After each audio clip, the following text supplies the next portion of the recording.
Hello friends, एक बार फिर स्वागत है आपका अपने YouTube channel serious NP mathematics पर।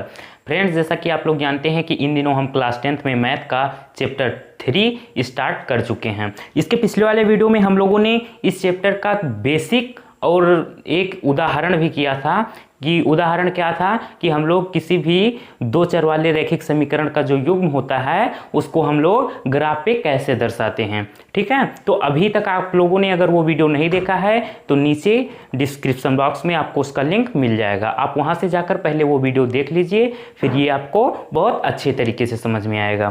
तो फ्रेंड्स, आज हम लोग बात करने वाले हैं प्रश्नावली 3.1 के प्रश्नों की। इसमें 3 प्रश्न दिए गए हैं। इसमें केवल ये बताया गया है ना कि इसको बीजगणितीय एवं ग्राफीय रूप में व्यक्त करना है। ठीक है, तो इसके पिछले वाले वीडियो में हम लोगों ने बहुत अच्छे तरीके से सीखा था कि ग्राफीय रूप में कैसे प्रदर्शित करते हैं। तो आप वो वीडियो अगर देख कर आए होंगे तो बहुत अच्छे तरीके से ये समझ में आएगा आप लोग को। ठीक है, तो आइए हम लोग प्रश्न शुरू करते हैं। इसमें फर्स्ट पार्ट है इसका, क्वेश्चन नंबर 1। इसमें कह रहा है कि आफताब अपनी पुत्री से कहता है।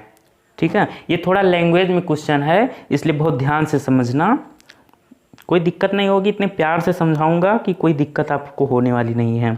आफताब अपनी पुत्री से कहता है, 7 वर्ष पूर्व मैं तुमसे 7 गुनी आयु का था। ठीक है, अब से 3 वर्ष बाद मैं तुमसे केवल 3 गुनी आयु का रह जाऊंगा। क्या यह मनोरंजक है? इस स्थिति को बीजगणितीय एवं ग्राफीय रूपों में व्यक्त कीजिए। क्वेश्चन समझ में आया? नहीं आया कोई बात नहीं, आप ध्यान से देखिए कि आफताब, सबसे पहले देखिए हम मानेंगे, क्या मानेंगे कि माना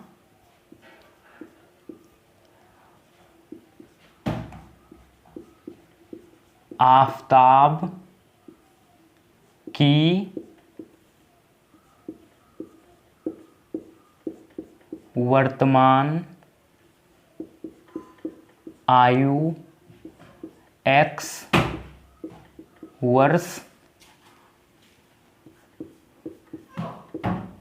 तथा पुत्री की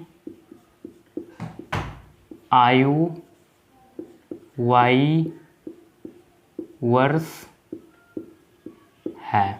ठीक है, सबसे पहले हम मान लेंगे कि आफताब की वर्तमान आयु प्रेजेंट टाइम में वो x वर्ष का है और उसकी पुत्री जो है वो y वर्ष की है।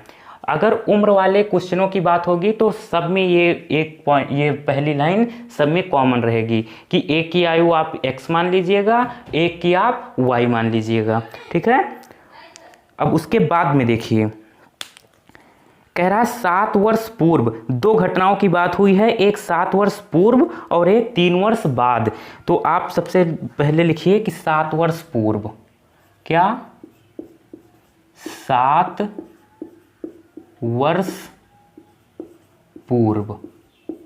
7 वर्ष पूर्व की जब बात होगी तो देखिए पूर्व मतलब क्या होता है? पहले।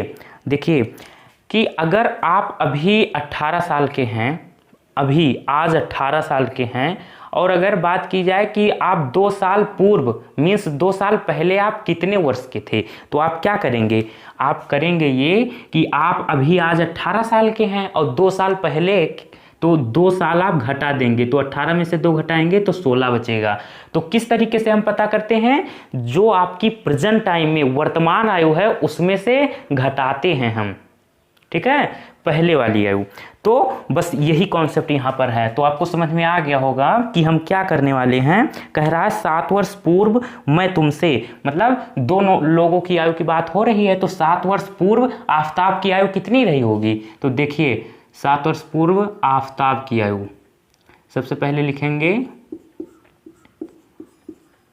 आफताब की आयु। ये बताइए कि मैंने माना है कि अभी प्रेजेंट टाइम में वर्तमान आयु क्या है आफताब की? x है, तो 7 वर्ष पूर्व कितनी रही होगी? 7 वर्ष पूर्व रही होगी x - 7 वर्ष।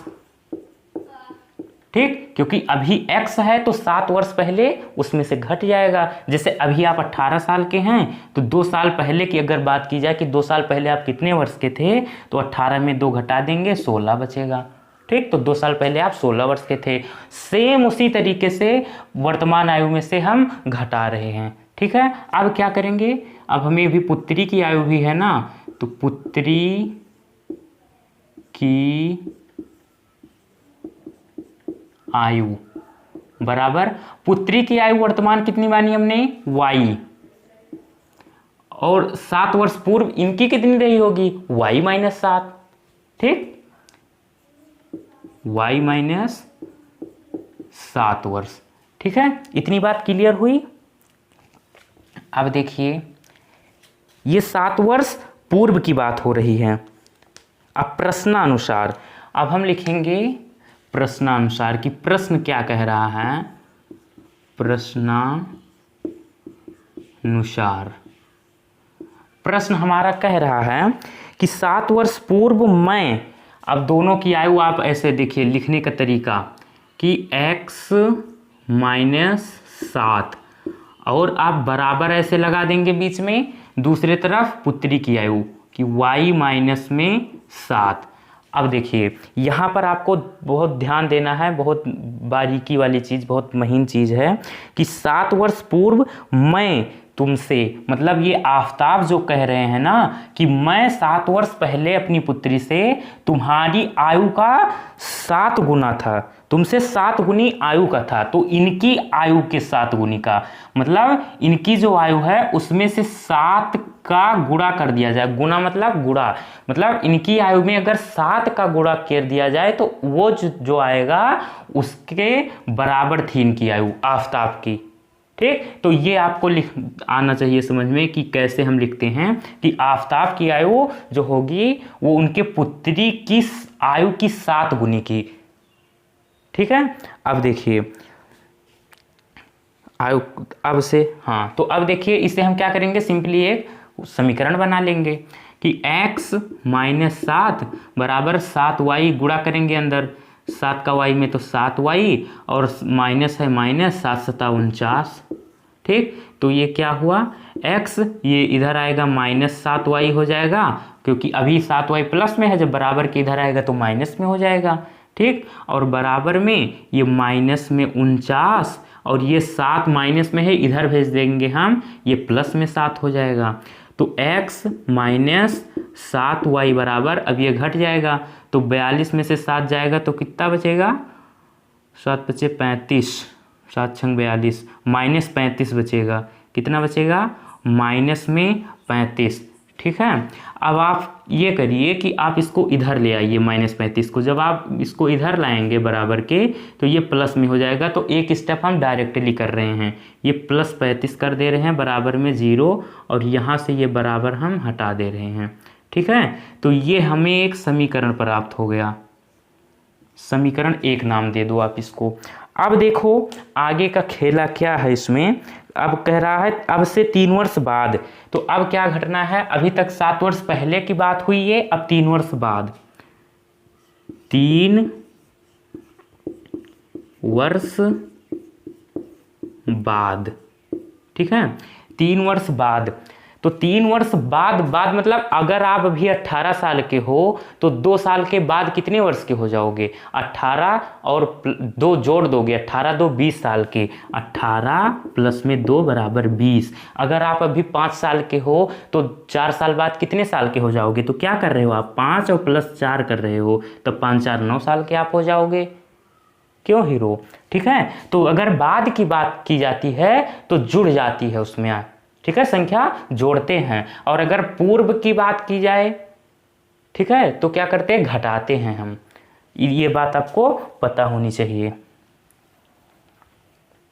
तो 3 वर्ष बाद आफताब की आयु कितनी रही होगी, कितनी हो जाएगी, आफताब की आयु 3 वर्ष बाद आफताब की आयु कितनी हो जाएगी। अभी मैंने वर्तमान आयु माना है कि कितना है, x है, तो 3 वर्ष बाद, ठीक है, कितना हो जाएगा, तो x प्लस 3 वर्ष हो जाएगा। जुड़ जाएगा। बाद की बात की जाएगी तब जोड़ेंगे हम, अगर पूर्व की बात की जाएगी तो घटाएंगे। ये बात आप लोग ध्यान रखना। अब अगर आफ्ताब की आयु x+3 तो पुत्री की आयु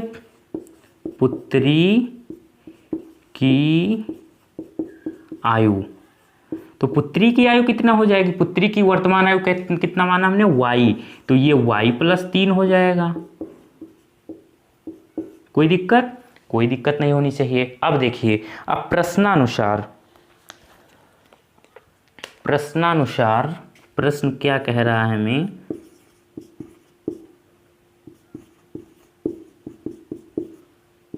प्रश्नानुसार कह रहा है कि अब से 3 वर्ष बाद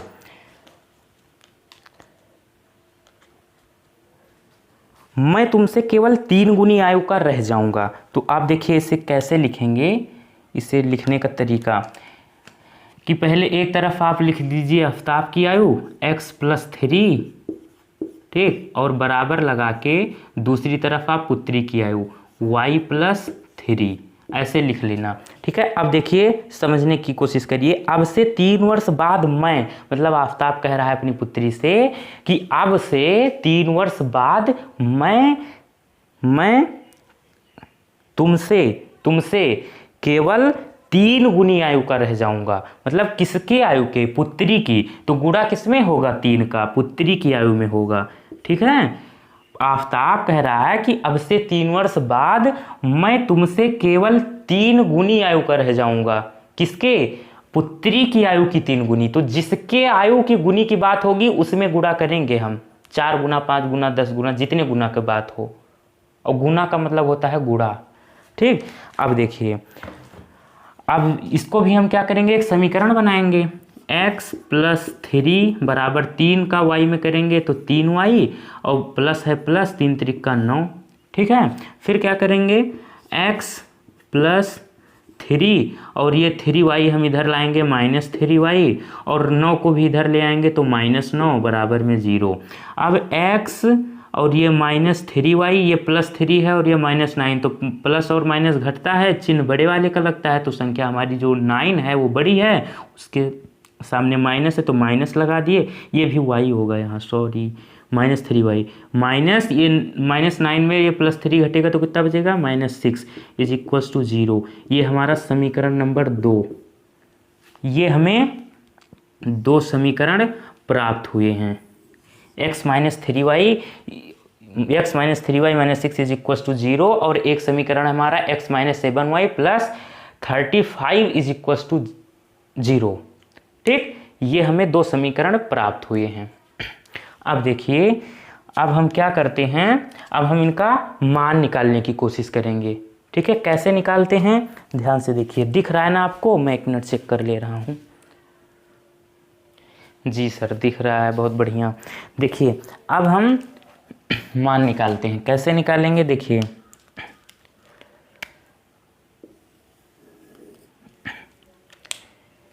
पहले हम ये वाला समीकरण ले रहे हैं, समीकरण 1।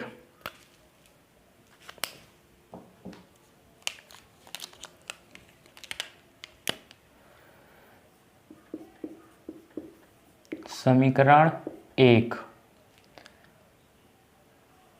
से समीकरण 1 क्या है हमारा? x-7y प्लस में 35 = 0, ठीक है। ये है हमारा समीकरण। अब हम क्या करेंगे? ऐसे कॉलम बनाते हैं, x/y,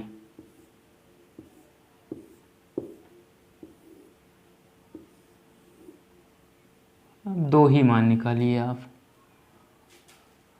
ऐसे आप कॉलम बना देना, ठीक है। उसके बाद में इस कॉलम में लिखते क्या हैं अभी मैं बता रहा हूँ। इसके पिछले वाले वीडियो में तो मैंने बताया था बहुत अच्छे तरीके से, लेकिन जो लोग नहीं देखे हैं वो यहाँ देख लें, या अगर वो जाके वीडियो देख आए पहले वो, तो बहुत अच्छा रहेगा उनके लिए। सबसे पहले हम अब इस समीकरण में हम बारी बारी से मान रखेंगे अपने तरफ से, जो आपकी इच्छा हो, ठीक है। तो x बराबर हम पहले 0 रख रहे हैं। क्या रख रहे हैं? 0 इस समीकरण में। तो x के जगह 0 रखेंगे हम, तो ये 0 माइनस 7y और प्लस में 35 इज इक्वल्स टू 0। ठीक है, अब 0 है तो इसका काम खत्म ही, 0 मतलब कुछ नहीं, तो -7y आप इसको इधर भेज दीजिए, तो ये माइनस में 35 हो जाएगा।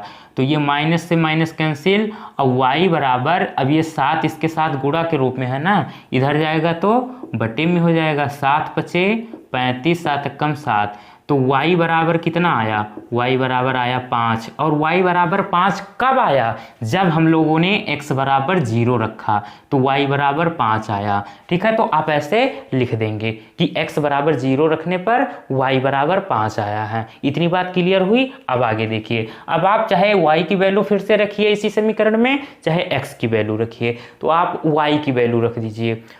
y की वैल्यू, चलिए x की वैल्यू रख दीजिए जैसी आपकी इच्छा। तो हम अब x बराबर रख रहे हैं, क्या रख दें,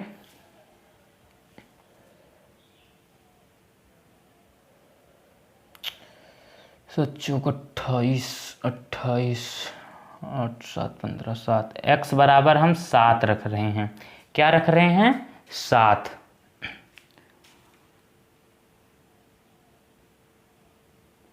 -7 इधर जाएगा, -7 हो जाएगा, 35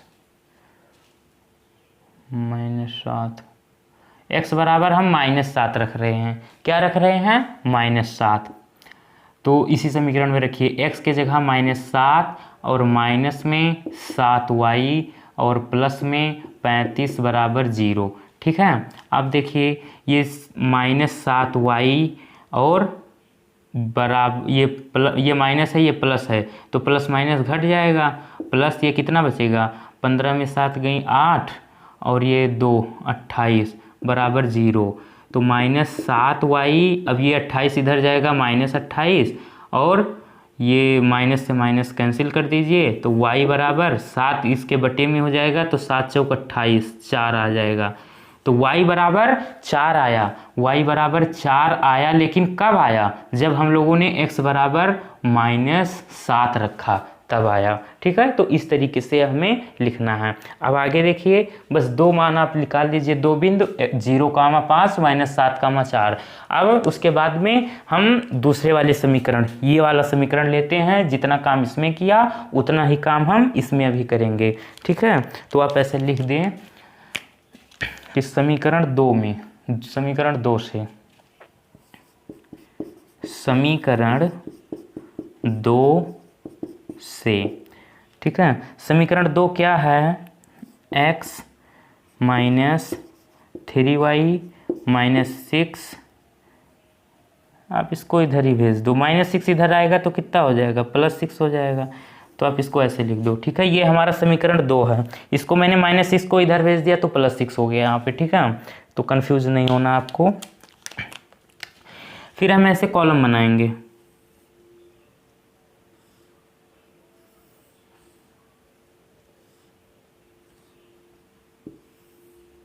ऊपर x नीचे y। ठीक, अब देखिए इसी समीकरण में आप वैल्यू रखिए, क्या रखिए, x बराबर तो 0 रखिए, तो x के जगह जब 0 रखेंगे तो -3y और बराबर में ये 6, तो 0 काम खत्म उसका, -3y बराबर कितना बचा, 6 बचा, तो y बराबर ये 3 इसके बटे में जाएगा, तो ये कितना हो जाएगा, 3 दूनी 6 और -2। ठीक, y बराबर -2, तो y बराबर -2 आया, लेकिन कब आया, जब हम लोगों ने x बराबर 0 रखा है। ठीक है, अब आप क्या करिए, फिर से x का मान कोई और रख दीजिए, x का मान हम रख दे रहे हैं यहाँ पे 2, x बराबर 2 रखने पर समीकरण में, तो जहाँ x है, x की जगह 2 माइनस 3y बराबर 6, -3y 6, अब 2 को आप इधर भेजेंगे तो -2 हो जाएगा। ठीक है, क्योंकि बराबर के इधर उधर जाने पर संख्याओं के चिन्ह में परिवर्तन हो जाता है। तो -3y, अब ये 6 में 2 घटेगा तो कितना बचेगा, 4 बचेगा। ठीक, अब ये देखिए 4 बचेगा, जी सर 4 बचेगा, तो y बराबर, अब ये माइनस इधर भेज दिए माइनस, और 4 और ये 3 जो है इसके बटे में हो जाएगा। तो आप इसको क्या करिए, आप इसको देखिए मान निकाल लीजिए, 4 में 3 का भाग दीजिए, 3 एकम 3, 1.10, 3 त्रिका 9, 1, अब 1.3, तो y बराबर -1.3। तो y का मान क्या आया, y का मान आया है हमारा -1.3। कब आया है y का मान -1.3? जब हम लोगों ने x का मान कितना रखा, 2 रखा। बस अब इसके बाद में ये जो बिंदु प्राप्त हुए हैं इन्हीं को हम ग्राफ पे दर्शाएंगे। तो जगह नहीं है इसलिए हमें थोड़ा सा इसे रफ करना पड़ेगा, तो आप इसे स्क्रीनशॉट ले लीजिए या वीडियो को रोक करके नोट कर लीजिए, ठीक है।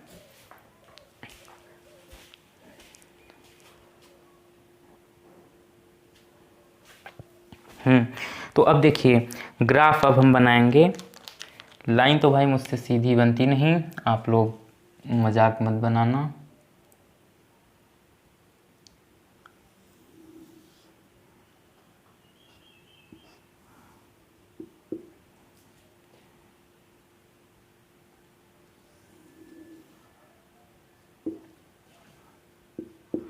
ये होता है हमारा x अक्ष और धन सिरा x अक्ष का, ठीक है। ये होता है हमारा x डैश, ये होता है हमारा y, और ये नीचे का होता है हमारा y डैश, ठीक है। इधर प्लस की होती है वैल्यू सारी, इधर माइनस की, ऊपर प्लस की नीचे माइनस की, ठीक है।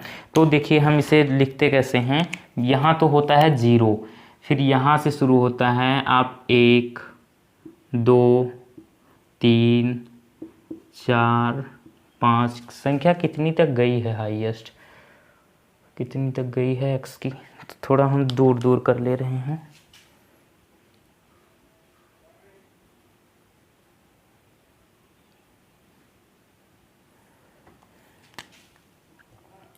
एक 2 3 4 5 6, इधर 1 -1 -2 -3 -4 -5 -6 -7, ऊपर प्लस की होती है संख्या 1 2 3 4 5 6 7 8, नीचे माइनस की होती है -1 -2 -3 -4 -5 -6 -7, ठीक है। अब देखिए हम दर्शाएंगे कैसे इसे, बहुत ध्यान से समझना।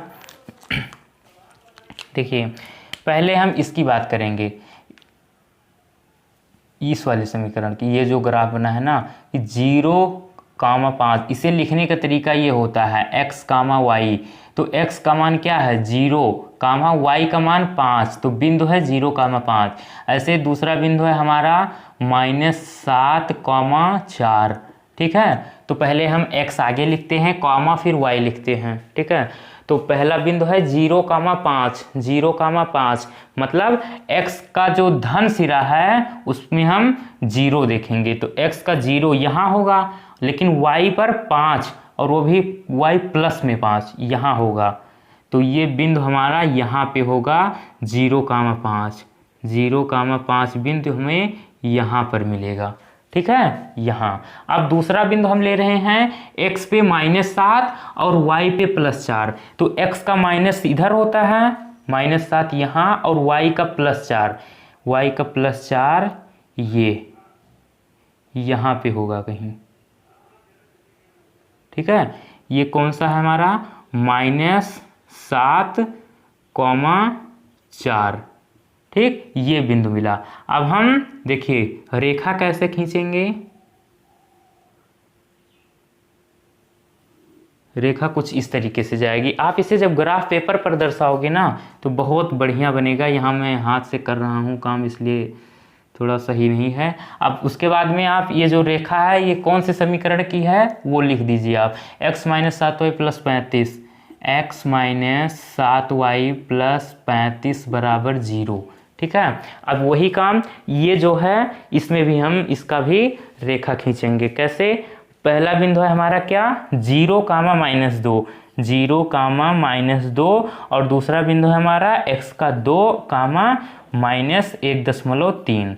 ठीक, मतलब पहला बिंदु हम लेंगे x पे 0 और y पर -2, तो y का -2 किधर नीचे होता है, तो ये यहाँ पर होगा कहीं बिंदु 0, -2। ठीक है। उसके बाद में दूसरा बिंदु x पर +2 यहाँ और y पे -1.3, मतलब 1 से थोड़ा ज़्यादा, और वो भी किस में, माइनस में, तो ये नीचे आएगा 2 यहाँ और 1 से थोड़ा ज़्यादा कहीं यहाँ, ये आएगा। ये कौन सा बिंदु है हमारा, 2, -1.3। ठीक है। अब इसका देखिए कैसे जाएगी रेखा,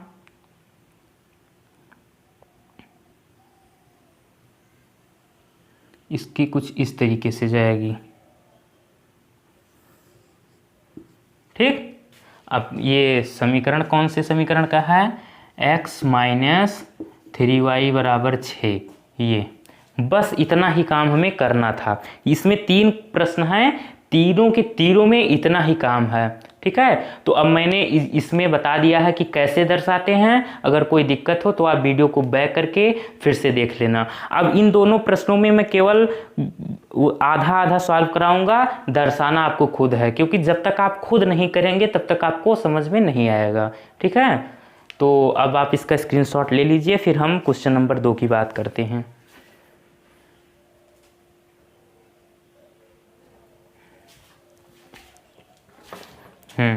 तो अब देखिए दूसरा नंबर क्वेश्चन है, ये बहुत इजी है, बस ध्यान से समझना। अब आप कर लोगे खुद ही, काफ़ी स्मार्ट हो चुके हो आप। क्यों? देखिए कह रहा है कि क्रिकेट टीम के एक कोच ने 3900 रुपये में 3 बल्ले तथा 6 गेंदें खरीदी। बाद में उसने एक और बल्ला तथा उसी प्रकार की 3 गेंदें 1300 रुपये में खरीदी। ठीक है। तो इस स्थिति को बीजगणितीय तथा ज्यामितीय रूप में व्यक्त कीजिए। सॉरी।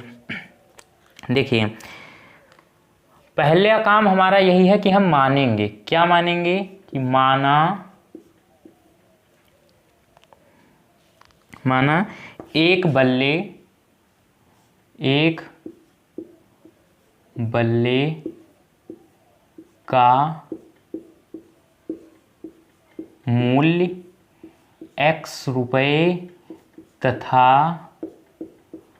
एक गेंद का मूल्य y रुपये हैं।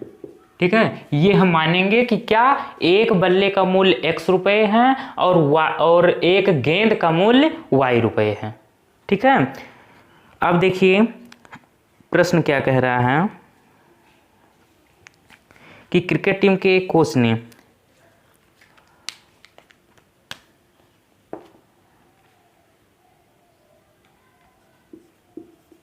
प्रश्नानुसार, देखिए कह रहा है ना कि क्रिकेट टीम के एक कोच साहब हैं, उन्होंने 3 बल्ला और 6 गेंद खरीदी है। 3900 रुपये दिए हैं उसने दुकानदार को। कितने रुपए दिए हैं उसने? 3900 रुपये दिए हैं प्यारे, 3900 रुपये। और क्या क्या खरीदा उसने? 3 बल्ला खरीदा है और 6 गेंद खरीदी है। लेकिन हमें रेट नहीं पता है कि 6 बल्ले का क्या दाम और कितना, 6 बल्ले, तो वो सॉरी 3 बल्ले और 6 गेंद, 3 बल्ले का उसने कितने रुपए दिए दुकानदार को, हमें नहीं पता। 6 गेंद की उसने कितने रुपए दिए, हमें नहीं पता। तो देखिए कितने, लेकिन हमें एक बल्ले का मूल्य और एक गेंद का मूल्य पता है। तो अगर एक बल्ले का मूल्य 5 रुपये है तो 2 बल्ले का मूल्य 5 दूनी 10, गुणा करेंगे ना, तो एक बल्ले का मूल्य x रुपये हैं। तो इसमें देखिए 3 बल्ले का मूल्य 3x हो जाएगा, क्या कर दिए, गुणा कर दिए। ठीक है। और 6 गेंद, एक गेंद का मूल्य 20 रुपये, तो 5 गेंद का मूल्य 20 2500, गुणा कर दिए। तो एक गेंद का मूल्य मैंने मान लिया है y, तो 6 गेंद का मूल्य कितना हो जाएगा, 6y हो जाएगा, और प्लस 6y, ठीक है, क्यों प्लस क्यों? क्योंकि इन दोनों का मिला करके ना इसका कुछ रुपए हुआ होगा, और इसका मान लीजिए ये जो 3 गेंद है ना, सॉरी 3 बल्ला, ये 3000 में मिला। कितने में? 3000 में। और ये जो 6 गेंद है वो मिली मान लीजिए आप 900 रुपये में। तो इन दोनों का जब जोड़ के 3000 और 900 3900 रुपये तभी तो हुए, तभी कोच साहब ने दुकानदार को 3900 रुपये पे किए होंगे। ठीक है, तो इसलिए हम इसे जोड़ेंगे। बात समझ में आई? अब देखिए, अब आप क्या करिए, इसको थोड़ा पास में लिख लीजिए, इज इक्वल्स टू इतना। अब आप क्या करिए, थोड़ा सा इसको सॉल्व कर लीजिए। आप इसमें कॉमन देखिए कुछ दिख रहा है? जी सर, कॉमन दिख रहा है 3 अभी बता रहा हूँ। कॉमन ये होता है ना कि जिसकी सब में भाग हो जाए, और कॉमन का मतलब होता है डिवाइड, भाग ही देना होता है एक प्रकार का। ठीक है, तो आप 3 कॉमन लीजिए इसमें, तो 3 यहाँ से चला जाएगा तो केवल x बचेगा, और यहाँ से जब जाएगा कैसे कॉमन कि 6y में 3 का हम भाग दे रहे हैं, तो 3 कम 3 3 दूनी 6, तो नीचे 1 बचा, ऊपर केवल 2y बचा। तो यहाँ से जब कॉमन चला गया 3, तो क्या बचा? केवल 2y बचेगा सर, और यहाँ ये 3900 होगा सर।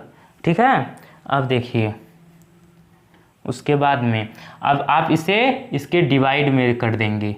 ठीक है, इस स्टेप में कि x + 2y is equals to 3900 upon में 3। आप इसका डिवाइड करेंगे, 3 1 जा 3, 3 1 जा 3, 3 जा 9, 0 0। तो ये हमें समीकरण मिल गया, x + 2y is equals to ये समीकरण है हमारा 1। ठीक, अब हम अगला देखते हैं। आगे कह रहा है कि बाद में उसने एक बल्ले का मूल्य x रुपये। ठीक है, और एक बल्ला और क्या गेंद कितनी? बल्ला और उसी प्रकार की 3 गेंदें, एक गेंद का मूल्य y, तो 3 गेंद का मूल्य 3y, और इसका उसने कितने रुपए दिए हैं? 1300 रुपये। 1300 रुपये में खरीदा।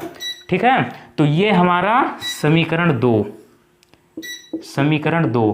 पहले कोच साहब ने 3 बल्ला और 6 गेंद खरीदा, उसका उसने दिया 3900 रुपये। फिर बाद में कोच साहब ने 1 बल्ला और 3 गेंद और खरीदी, इसको खरीदने के बाद उसने दुकानदार को 1300 रुपये दिए हैं। अब इस स्थिति को बीजगणितीय रूप में, ये हो गया बीजगणितीय रूप। अब ग्राफीय रूप में कैसे दर्शाएंगे? अभी जैसे हम लोग पिछले वाले क्वेश्चन में किए हैं, सेम टू सेम वही सिस्टम है। कैसे कि आप इसका मान निकालेंगे, इस समीकरण में बारी बारी से आप ऐसे मान रखेंगे, ये बनाएंगे टेबल। ठीक है, ऐसे ये समीकरण 1 और एक ये ऐसे बनाएंगे आप टेबल, ऐसे x y। ठीक है, इस समीकरण में आप कोई भी मान x का रखिए 2 बार, फिर सॉल्व करेंगे आप समीकरण, तो y का मान निकल आएगा, वो आप यहाँ रखेंगे। फिर वही काम इस समीकरण में भी है, फिर उसको फिर आप क्या करेंगे? ग्राफ बना के दर्शा देंगे। अगर कोई दिक्कत होगी तो इसके पिछले वाला क्वेश्चन आप देखिए, कंफर्म हो जाएगा। ठीक है, तो कोई दिक्कत नहीं होगी। अब देखिए हम बात करते हैं क्वेश्चन नंबर 3 की बात करते हैं। क्वेश्चन नंबर 3 है हमारा,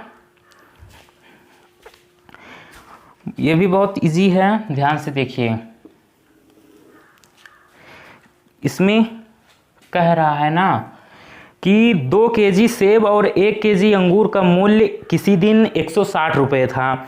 1 महीने बाद 4 केजी सेब और 2 केजी अंगूर का मूल्य 300 हो जाता है। इस स्थिति को बीजगणितीय तथा ज्यामितीय रूपों में व्यक्त कीजिए। देखिए, तो सबसे पहला काम, इसमें 2 चीज़ किसकी बात हुई है? सेब की और अंगूर की। तो आप एक का मान लीजिए कीमत x और दूसरे का y। सबसे पहला काम तो हम लोगों ने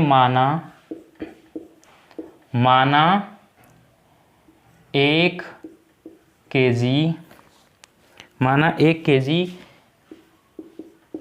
सेब का मूल्य x रुपये तथा 1 केजी अंगूर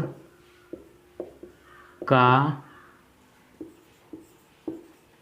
मूल्य y रुपये हैं। ठीक है, 1 किलो सेब का मूल्य x रुपये और 1 किलो अंगूर का मूल्य y रुपये, इसको मैंने माना है। ठीक है, मान लीजिए, मानने में क्या जाता है। फिर देखिए प्रश्नानुसार,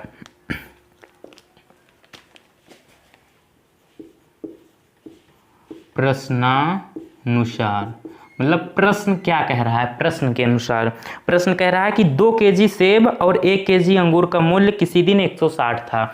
तो 1 केजी का मूल्य हमें पता है x रुपये, तो 2 केजी का कितना हो जाएगा, 2x हो जाएगा सर।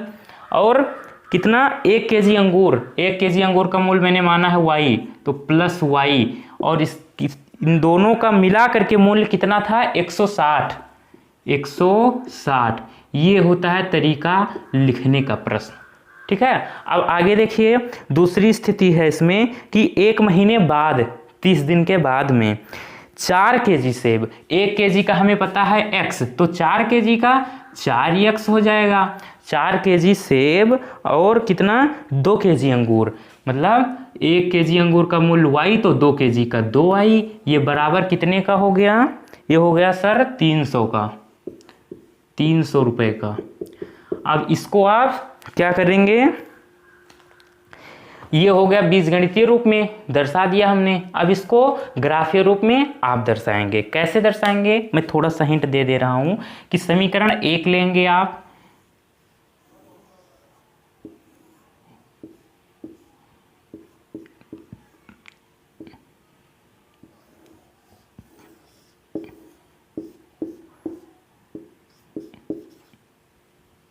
इस समीकरण में आप x का मान कोई रखेंगे। मान लीजिए यहाँ x का मान हमने रखा इस समीकरण में 0, तो 0 रखेंगे, तब इसे जब सॉल्व करेंगे तो y का कोई मान आएगा, तो x का मान 0 रखोगे तो ये पूरा 0 हो जाएगा, तो y बराबर 160 आएगा। अब ये आप खुद रख लेना, मैं केवल से रफली बता रहा हूँ भाई। फिर आप y का कोई मान रखिए या x का ही रखिए, तो कोई ना कोई एक का मान रखेंगे तो दूसरे का खुद निकल आएगा।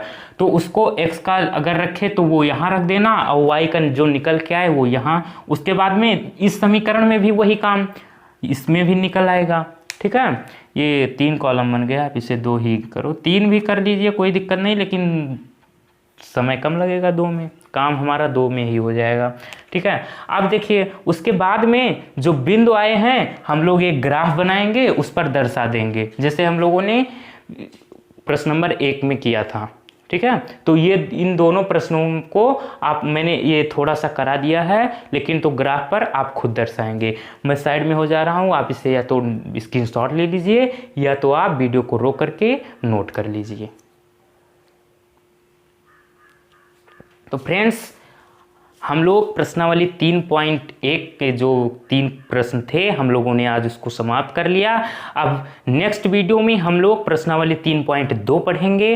ठीक है, तो आज का ये वीडियो आप लोगों को कैसा लगा, अगर अच्छा लगा हो तो प्लीज़ लाइक कीजिए, और अगर पहली बार मेरे चैनल पर आए हैं तो please channel serious MP mathematics को सब्सक्राइब कर लीजिए और बेल आइकन को ऑन कर लीजिए, जिससे हमारे आने वाली वीडियो का नोटिफिकेशन आपके पास समय समय पर पहुंचता रहे। तो हम लोग मिलते हैं एक नए वीडियो में। Bye bye, see you.